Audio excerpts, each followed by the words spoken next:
But if we look back as far as the 1800s, there were already hints pointing to the existence of another fat-soluble compound, one essential for the proper mineralization of bones and teeth. But they all shared one thing in common: a high intake of fat-soluble vitamins, roughly 10 times higher than what Price had measured in the average American diet of his time. So she stopped the bisphosphonate and started taking vitamin K2. And by the time she went back for her next bone mineral density scan, her doctor was stunned. The results showed that her bone in her lumbar spine had improved from osteoporotic to osteopenic, a significant gain in bone mineral density. Put simply, eating more K2-rich foods like aged cheese, natto, egg yolks, and organ meats was associated with dramatically less calcium buildup in the arteries and a substantial reduction in heart disease risk.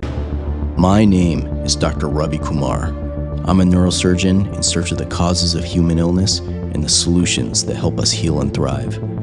I want you to join me on a journey of discovery as I turn over every stone in search of the roots of disease and the mysteries of our resilience. The human body is a mysterious and miraculous machine with an amazing ability to self-heal. Let us question everything and discover our true potentials. Welcome to the Dr. Kumar Discovery.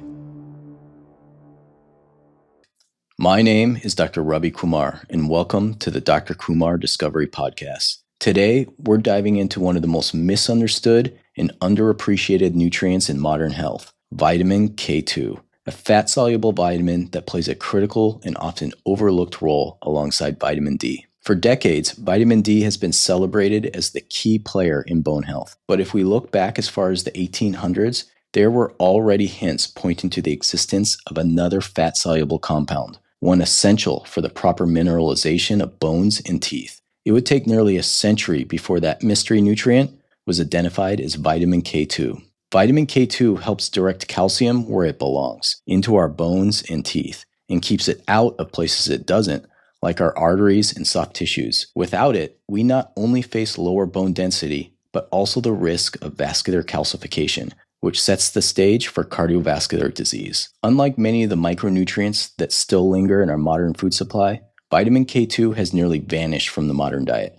And with it, we've seen a rise in conditions like osteoporosis, arterial calcification, and poor dental health. Now, just a quick disclaimer before we begin. I'm a medical doctor, but I'm not your doctor. This podcast is for informational purposes only and is not intended to diagnose or treat any condition. My goal is to present clear, unbiased information so you can better understand your health, think critically, and work with your own physician to make informed decisions. Okay, to truly understand how vitamin K2 became recognized as essential for bone and calcium metabolism, we need to go back to the late 1800s, to the work of a pioneering dentist named Weston A. Price. At the time, Price was troubled by what he was seeing in his dental practice. Despite regular brushing and modern hygiene, his patients were developing cavities at alarming rates. But it wasn't just the tooth decay. He was also noticing that many had narrow dental arches. Their mouths and airways were constricted, their facial bones underdeveloped, and he refused to believe that this was simply the natural course of human evolution. Instead, he suspected something had changed, something in the modern diet.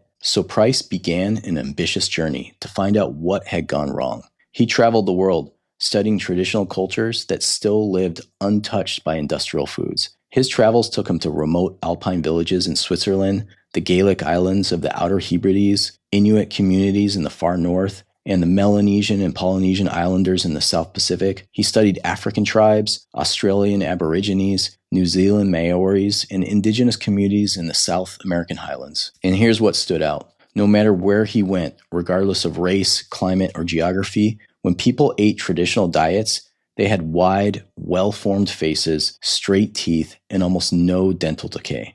Their jaws developed fully, their teeth erupted properly, their health was robust. Yet their diets varied dramatically. Some were high in animal fats, others in seafood, some relied on tubers and fermented grains, but they all shared one thing in common: a high intake of fat-soluble vitamins, roughly 10 times higher than what Price had measured in the average American diet of his time. He documented his findings in a groundbreaking book called Nutrition and Physical Degeneration, published in 1939. The book featured over 1,500 photographs and 4,000 slides, a striking visual record of the contrast between vibrant, healthy traditional societies and the physical decline he observed in those consuming modern processed foods. Price believed that a key nutrient was missing from industrial diets. He called it Activator X, a fat-soluble nutrient he considered more powerful than vitamins A or D. He postulated it would be found in traditional foods like cod liver oil, fish eggs, organ meats, and the deep yellow butter from grass-fed cows in the spring. He believed it played a crucial role in nutrient absorption and proper facial and dental development. Price's work was visionary and way ahead of his time, but like many visionaries, he faced heavy pushback. The Journal of Canadian Dental Association branded him a radical. The Journal of the American Medical Association criticized his methods. For decades, his nutritional theories were cast aside, left on the fringes of dentistry and medicine. At the time, scientific tools didn't yet exist to isolate his mysterious substance that Price called Activator X. But just a few years later, the search for fat-soluble nutrients would take a new turn, not in the field of dentistry, but in the study of blood coagulation. In 1929, a Danish biochemist named Carl Peter Henrik Dam noticed something unusual. Chicks fed a fat-free diet developed spontaneous hemorrhages, bleeding that could not be reversed by adding cholesterol back into the diet. He suspected the presence of another fat-soluble compound involved in blood clotting, and he named it vitamin K, K for coagulation in Danish. Over time, researchers were able to isolate two forms of this vitamin, vitamin K1 or phyloquinone, found in green leafy plants, and vitamin K2 or menaquinone, produced by bacterial fermentation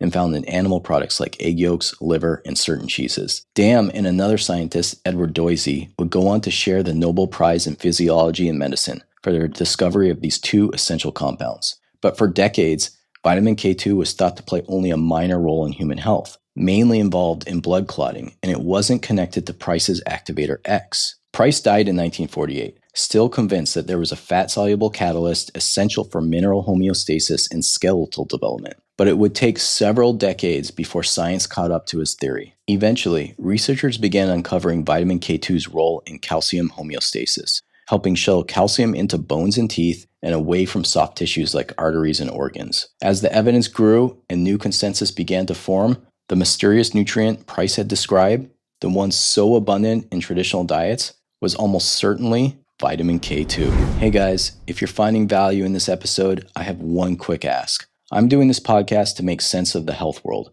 not just for myself, but for everyone who's tired of the noise and confusion out there. But for this to have real impact, it needs to reach more people. So if something in this episode resonated with you, please share it with a friend. Leave a quick rating or drop a comment wherever you're listening to this. It only takes a minute, but it makes a huge difference. Thanks so much for being here. Cheers. Okay, so let's get into the biochemistry of vitamin K, specifically the difference between vitamin K1 and vitamin K2. Vitamin K1, also known as phyloquinone, is found in green leafy vegetables like spinach, kale, and broccoli. Vitamin K2, also called menaquinone, comes in different forms, and each form is labeled with a different number, like MK4 or MK7. The MK stands for menaquinone, and the number that follows simply tells you how many side chain units are attached to it. Think of these units as links in a chain. So MK4 has 4 links, MK7 has 7, MK9 has 9, and so on. These links affect how long the vitamin stays in your bloodstream and where it travels to in the body. Now, even though you'll hear about lots of different MKs like MK7, MK9, the main biologically active form of vitamin K2 used in our tissues is MK4. And your body will convert K1 and the longer side chain K2s like MK7 into MK4, which is what your tissues use to perform vitamin K2's functions. Because both vitamin K1 and K2 are fat soluble, you need to eat dietary fat to obtain them and absorb them. Once in the small intestines, they're absorbed and bundled into tiny fat transporters called chylomicrons. Think of these like cargo ships, which carry fat-soluble nutrients into the lymphatic system and then into your bloodstream for distribution. From there, vitamin K1 is primarily delivered to the liver, where it plays a key role in activating clotting factors. In contrast, vitamin K2 is distributed broadly to the peripheral tissues, like your bones, arteries, brain, pancreas, where it regulates calcium metabolism. So where do we get vitamin K2? There are 2 main sources. First are animal foods, including organs, eggs, butter, and meat, which provide small amounts of MK4 because animals like us convert all vitamin K2 forms ultimately into MK4 in their peripheral tissues. which we get when we eat them. Second are fermented foods like cheese, sauerkraut, kimchi, and especially natto, a traditional Japanese food made from fermented soybeans. These foods contain longer chain menaquinones like MK7, which are created during bacterial fermentation. Now let's talk about what these vitamins actually do. Vitamin K works by activating what we call vitamin K dependent proteins. These proteins have specific amino acids called glutamates that need to be carboxylated to become functional. Vitamin K acts as a cofactor in this reaction and is basically like the ignition key that turns the protein on. In the liver, vitamin K activates clotting factors, proteins that are essential for proper blood coagulation.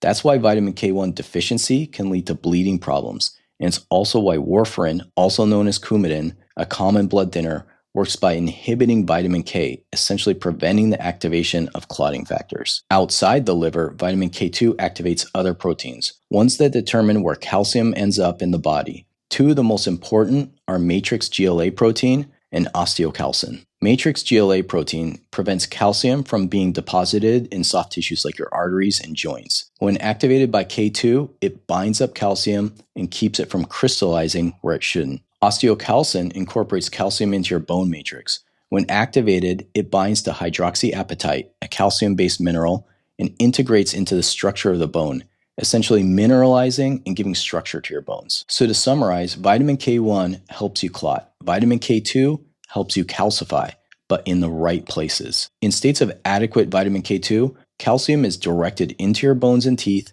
and away from your arteries and organs. Now, even if you're not getting much K2 in your diet, your body can convert some vitamin K1 into MK4, the vitamin K2 version, especially in certain tissues like the pancreas, brain, and arterial walls. So if your vitamin K1 intake is high, say from leafy greens, you may still produce small amounts of active K2, but the conversion is not very efficient, and the modern diet is often low in both leafy greens and fermented foods, which leaves many people with suboptimal levels of vitamin K2. And that's where many of the problems begin, especially when it comes to arterial calcification, bone loss, and poor dental health. If we step back and look at this through an evolutionary or ancestral lens, we start to see how traditional societies may have naturally maintained healthy levels of both vitamin K1 and K2 without ever knowing it. During the warmer months, when plants were thriving and photosynthesizing, people had abundant access to leafy greens, rich sources of vitamin K1. Humans are omnivores, so alongside animal foods, they ate plenty of these greens, providing a steady supply of vitamin K1. Some of that vitamin K1 could then be converted into vitamin K2, particularly the MK4 form, to meet the body's needs for calcium regulation and other vitamin K dependent functions outside of the liver. But what happened in the winter when plants weren't growing? Traditionally, people preserved food through fermentation, and it turns out that fermentation is one of the richest sources of vitamin K2. Fermented vegetables like kimchi, sauerkraut, fermented soy products like natto, as well as aged cheeses, became dietary staples during colder months, keeping vitamin K2 intake high, even when leafy greens were scarce. And although there was less K1 in the winter, fermented vegetables still retained some, and the increased K2 from fermentation filled in the gaps. So when you view it in this way, you can see that in traditional cultures, whether it was summer or winter, people consistently got the vitamin K their bodies needed. They didn't have to think about it or supplement it. Their food and lifestyle naturally supported it. That is just not something that happens in modern life anymore, and it leads to chronic deficiencies in vitamin K2. So what's the clinical evidence that vitamin K2 actually improves bone density and reduces arterial and soft tissue calcification? Since its discovery, multiple clinical trials have investigated the effects of vitamin K2 on bone health. One meta-analysis looked at 16 randomized controlled trials involving over 6,400 patients. It found that vitamin K2, often taken alongside other nutrients like vitamin D, help maintain or improve bone mineral density, particularly in the lumbar spine. Even more impressively, it showed about a 57% reduction in fracture risk among those supplementing with vitamin K2. These trials used a mix of vitamin K2 forms, primarily MK4 and MK7. Now, MK7 is well absorbed, stays in the bloodstream for a long time, and can be converted to MK4 when needed. In a sense, you can think of MK7 as a circulating storage form of vitamin K2 that your body can tap into anytime it needs it. In contrast, MK4 is very poorly absorbed when taken orally. One study gave participants a loading dose of 420 micrograms of MK4 followed by 60 micrograms daily, and found no significant rise in blood levels. Now, even though MK4 is the main form of vitamin K2 we use in our body, this study suggests that little, if any, is absorbed from dietary sources. Our bodies prefer to absorb other forms of vitamin K and perform the conversion to MK4 all by itself. Because of this poor absorption, many of the MK4 trials used extremely high doses, around 45 milligrams per day, which is hundreds of times more than what you'd naturally get from food. There's no evolutionary or dietary context in which you'd consume this much MK4 from whole foods. So while the goal may have been to overcome absorption barriers, these studies definitely did not reflect how humans were historically nourished. And that brings up another important point. When we do supplement, it's wise to mimic the patterns nature already laid out for us. We should be replacing what's missing due to changes in modern lifestyle and not overwhelming the body with pharmacological doses that evolution never prepared us for. Okay, back to vitamin K2's ability to increase bone mineral density. Let me share a clinical example of how I've seen this work. My mother had been diagnosed with osteoporosis years ago, so much so that her doctor prescribed a bisphosphonate, a type of drug that slows bone breakdown by blocking osteoclasts. Now, bone is always remodeling. It's a balance between osteoblasts, which build bone, and osteoclasts, which break it down. Bisphosphonates try to tip this balance towards more bone building than breakdown. She stayed on the bisphosphonate for 5 years, and her bone scans showed no improvement. We talked, and I suggested she start supplementing with vitamin K2, something she hadn't been taking even though she was already on vitamin D daily. So she stopped the bisphosphonate and started taking vitamin K2. And by the time she went back for her next bone mineral density scan, her doctor was stunned.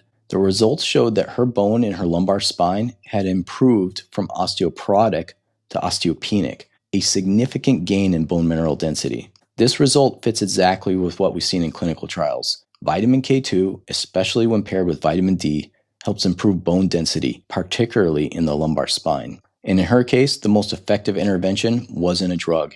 It was correcting what may have been a long-standing vitamin deficiency. Arterial calcification is another area where vitamin K2 plays a critical protective role. The mechanism centers around a protein called matrix GLA protein, or MGP. This protein lives in the walls of our blood vessels and acts like a calcium catcher, but only when it's activated. To become activated, it needs to be carboxylated by vitamin K2. Once activated, MGP binds the calcium ions that otherwise would crystallize in soft tissues like arteries and helps shuttle that calcium out where it can be used in healthy places like your bones and your teeth. But when vitamin K2 levels are low, MGP stays inactive and calcium starts to precipitate and form crystals in the artery walls. Over time, this leads to vascular calcification, which stiffens the arteries and contributes to heart disease. Clinical trials back this up. A review of 14 randomized controlled trials involving over 1,500 patients found that vitamin K2 significantly lowered progression of coronary artery calcification. Vitamin K2 also activates other protective proteins in the arteries, including protein S and Gas6, which help prevent smooth muscle cells in the artery wall from transforming into plaque-forming cells. Together, these proteins form a network of defense against arterial disease, but only if vitamin K2 is present in adequate amounts. One of the most compelling pieces of clinical evidence comes from the Rotterdam study, a large, long-term cohort study of nearly 4,800 adults aged 55 and older. Researchers followed participants for about 7 years, dividing them into thirds based on their daily vitamin K2 intake, which was around 15 micrograms per day for the lowest third, 27 micrograms per day for the middle third, and 41 micrograms per day for the upper third. The results were striking. Those in the highest intake group, about 40 micrograms of K2 per day, had a 52% lower odds of developing severe arterial calcification. They had a 57% lower risk of dying from a heart attack and a 41% reduced risk of developing heart disease over the study period. Put simply, eating more K2-rich foods like aged cheese, natto, egg yolks, and organ meats was associated with dramatically less calcium buildup in the arteries and a substantial reduction in heart disease risk. So there's ample evidence that vitamin K2 is essential to arterial health. But here's where things get complicated. Two of the most commonly prescribed drugs in cardiovascular medicine, Warfarin, also called Coumadin, and statins, may actually increase the risk of arterial calcification by interfering with vitamin K pathways. Let's start with Coumadin. This blood thinner is often used in patients with atrial fibrillation, DVTs, which is deep vein thrombosis, or prior strokes. While it prevents blood clots by blocking vitamin K's ability to activate clotting factors in the liver, it doesn't discriminate between vitamin K1 and vitamin K2. It also blocks vitamin K2, meaning matrix GLA protein and osteocalcin can't be activated either. The result? More calcium in the arteries and less calcium in the bones. In other words, the very drug meant to prevent heart attacks and strokes may be contributing to arterial calcification and osteoporosis. Now let's talk about statins, which work by blocking HMG coenzyme A reductase, a key enzyme in the cholesterol synthesis pathway. But this pathway also produces molecules called prenyl donors, and those donors are needed to convert vitamin K1 into vitamin K2. When you block that conversion, you lower the body's internal production of vitamin K2. And with less vitamin K2, matrix GLA protein goes unactivated, and calcium begins to crystallize in the artery walls. So again, a drug designed to help protect the heart may be disrupting calcium regulation in the arteries. This is one of the paradoxes of modern cardiovascular health, that two of the most prescribed cardiovascular drugs may be worsening the underlying problem of arterial calcification by inadvertently blocking our vitamin K-dependent protective systems. Another fascinating benefit of vitamin K2, specifically the MK4 form, is its ability to activate a powerful receptor in the body called the pregnane X receptor, or PXR. Think of PXR as a metabolic sensor. When it's turned on, it ramps up your body's natural detoxification systems. It increases the production of enzymes that help clear out harmful compounds, like environmental toxins, excess hormones, metabolic byproducts that can drive inflammation and dysfunction. But that's not all. Activating PXR also boosts the body's antioxidant defenses, helping to neutralize free radicals and reduce oxidative stress, a key factor in aging and chronic disease. These effects have meaningful consequences for joint health. Inflammation and oxidative damage are both major contributors to joint degeneration, and studies show that MK4, by activating PXR, helps preserve healthy joint tissue over time. This same pathway has also shown promise in cancer models. By stimulating PXR, MK4 appears to slow tumor growth, reduce inflammation, and even encourage apoptosis, the process by which damaged or abnormal cells, including cancer cells, are programmed to self-destruct. So when you step back and look at the big picture, MK4 doesn't just support bone and cardiovascular health. It also helps regulate inflammation, detoxify harmful substances, protect your joints, and may even contribute to anti-cancer activity. It's a small molecule with a wide-ranging impact, and its activation of the PXR receptor is a major reason why. So how much vitamin K2 should we be actually getting? When I think of any nutrient, the first question I ask is, can we get this from food? Because if it's something available through real whole foods and you can get enough of it practically, then that's always the best route. Now, measuring how much vitamin K2 someone has in their body isn't as straightforward as with other vitamins. While it can be measured in the blood using a process called HPLC, it's cumbersome and not commonly done. Instead, researchers typically assess vitamin K2 status indirectly by measuring how many vitamin K-dependent proteins, like osteocalcin, are active. The more carboxylated or turned on those proteins are, the more vitamin K2 your body likely has access to. Unfortunately, we don't have data on vitamin K2 intake in pre-industrial societies, which are often my gold standard when thinking about what humans were evolved to eat. But we do have some great insights from traditional cultures that still maintain older dietary patterns, especially in Japan. The Japanese have long consumed a fermented soybean dish called natto, which is by far the highest known food source of vitamin K2, specifically the MK7 form. Regular natto eaters in Japan often get over 600 micrograms of vitamin K2 per day just from this one food, and studies have shown that people who eat natto habitually tend to have higher bone mineral density compared to those who don't. Now, if you've ever tried natto, you know it's definitely an experience. I remember the first time I tried it, I bought a little package from an Asian grocery store, opened it up, and was instantly hit with this wretched smell. I genuinely thought that something had gone wrong with it, like I had bought a spoiled batch or something. But I looked it up online, and sure enough, that's just how natto is supposed to smell. I figured I'd give it a try. I stuck my spoon in it, lifted it, and these long, stringy threads of fermentation goo stretched out like melted cheese on a pizza.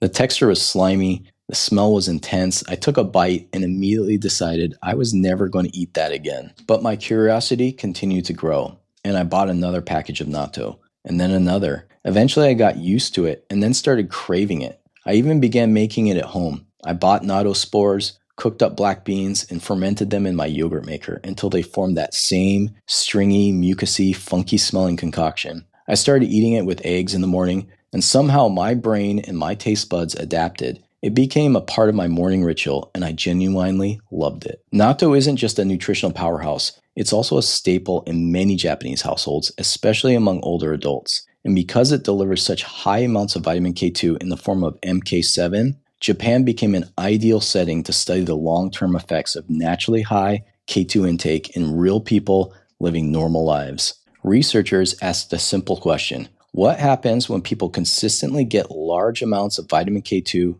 through their food? One study, known as the Foreman study, looked at over 2,000 Japanese men and grouped them based on how much natto they consumed. The findings were clear. Men who ate more natto had significantly higher bone mineral density, especially in the hip and the femoral neck. Another study, the Japanese population-based osteoporosis study, looked at postmenopausal women. Those who ate more than 4 servings of natto per week had a significantly lower risk of low bone mineral density in several critical areas: the hips, the femoral neck, and even the distal radius. And here's something important. Researchers compared natto to other soybean products like tofu and found no similar benefit from those other foods. The benefit was unique to natto, and almost certainly due to its high MK7 content created during fermentation. So how much K2 were these participants getting? Well, one standard 40-gram pack of natto, the kind you'll commonly find sold in Japan, contains over 300 micrograms of vitamin K2, almost entirely in the MK7 form.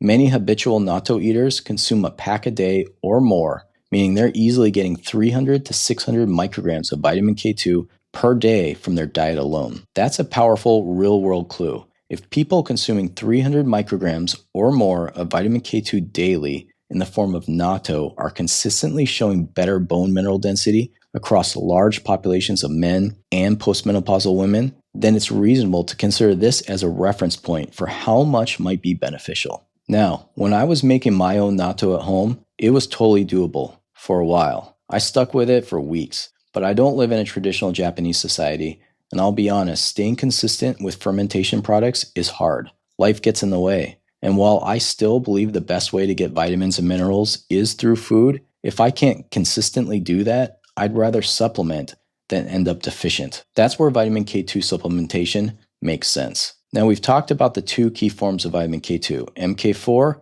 which is the form your body uses to carry out most of its biological functions, and MK7, which is found in fermented foods like natto, kimchi, and certain cheeses, and it acts like a fount for your body's natural production of MK4. Here's the issue. MK4 is very poorly absorbed when taken orally. We talked about this earlier. You'll see supplements on the market that offer MK4 often in doses like 1,000 micrograms. That's just 1 milligram. But in clinical trials, MK4 had to be given in doses as high as 45 milligrams per day to see a measurable effect. To put that in perspective, you would never, under any natural or ancestral dietary condition, consume 45 milligrams of MK4 in a day. It's just not physically possible through food consumption. The reason they use such high doses in studies is because MK4 is rapidly cleared from the bloodstream, it has a half-life of under 3 hours, and much of it may not even be absorbed at all. In contrast, MK7 is highly bioavailable.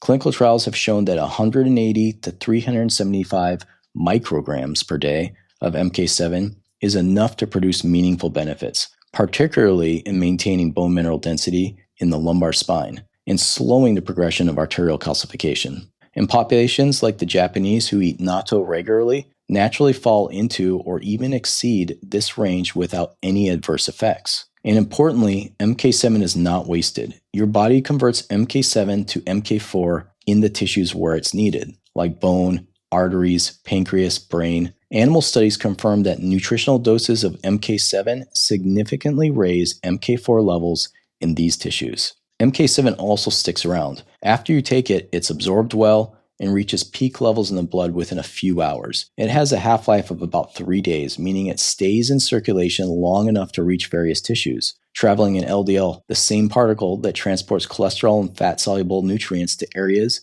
needing repair and maintenance. So to be clear, you should be taking MK7 if you're supplementing, not MK4. The next question is, how much should you take? If you're already taking vitamin D3, it makes sense to add vitamin K2 to that routine.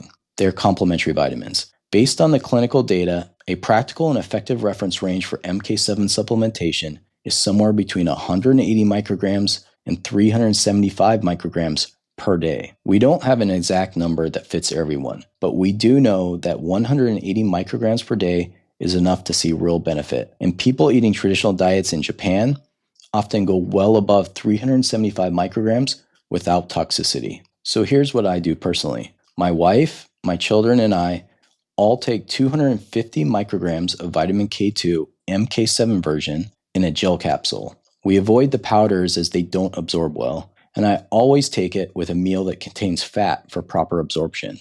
And I pair it with my daily vitamin D3. This simple habit helps achieve calcium homeostasis, keeping calcium out of our arteries and in our bones and our teeth where it belongs.